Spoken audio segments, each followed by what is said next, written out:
Good evening, ladies and gentlemen. This is Dan Dix here from Press for Truth. I'm reporting today from our nation's capital here in Ottawa on a day that will change the political narrative for Canadians from here on in. Now, our thoughts and our prayers are with the family members of the victims today. And simply put, this is the result of the anti-terror laws here in Canada.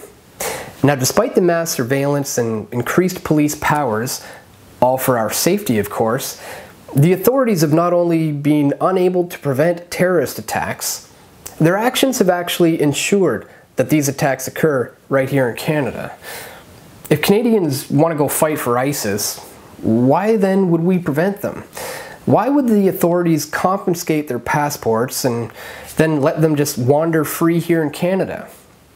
As we've learned from the attack yesterday in Quebec, when the RCMP labels someone a potential terrorist and the suspect tries to leave the country, they confiscate their passport and they prevent them from leaving.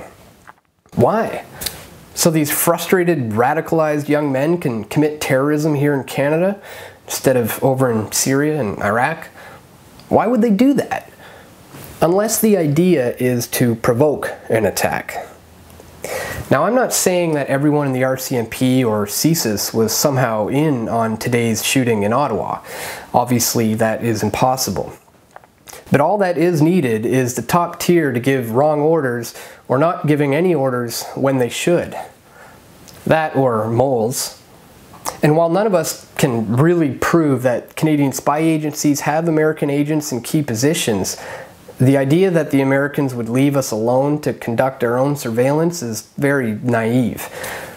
And remember, it was the American media and the US officials that first identified the name of the shooter and his birth date and citizenship. Meanwhile, Canadian officials here were either staying completely mum or they honestly had no idea. You see, even without agents, Canada is a part of the Five Eyes spy network. The Americans are spying on us. This isn't news. And thanks to Shipwriter, American authorities have the power of Canadian police and military. We often forget that the North American Union is practically here. They just haven't changed any flags or the currencies yet. We need to be conditioned into this system, and attacks like these certainly help advance the agenda that it's the West or NATO versus militant extremists in the Middle East. Extremists that were created by the CIA, remember. It's the CIA and all the intelligence agencies, private contractors, and other tentacles of the New World Order who are the real enemy. We know the FBI investigations into homegrown terrorism leads to entrapment. Find the disgruntled and radical, arm them and train them, then catch them before the big event. Or in the case of the Boston bombing, just let it happen.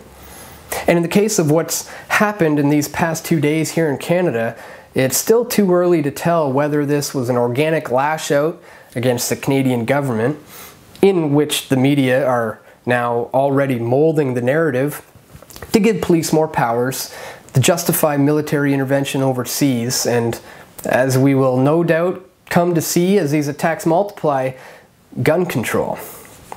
If this is an orchestrated event, if SSRI drugs or inhibitors were used or something similar, then the truth will be revealed as the facts come in.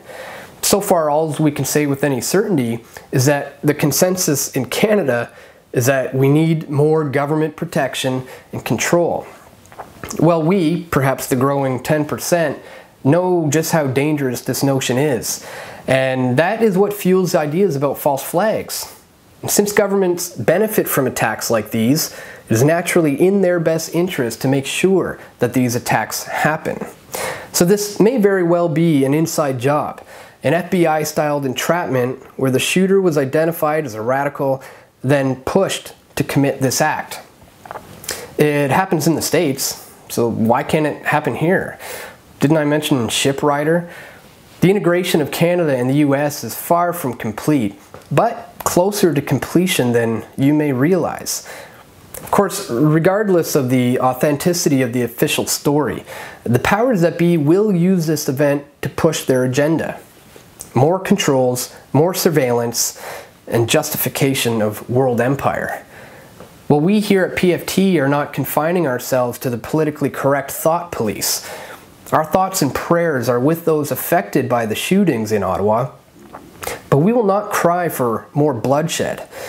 An eye for an eye makes the whole world blind, and fighting terrorism with terrorism will only create, well, more terrorism.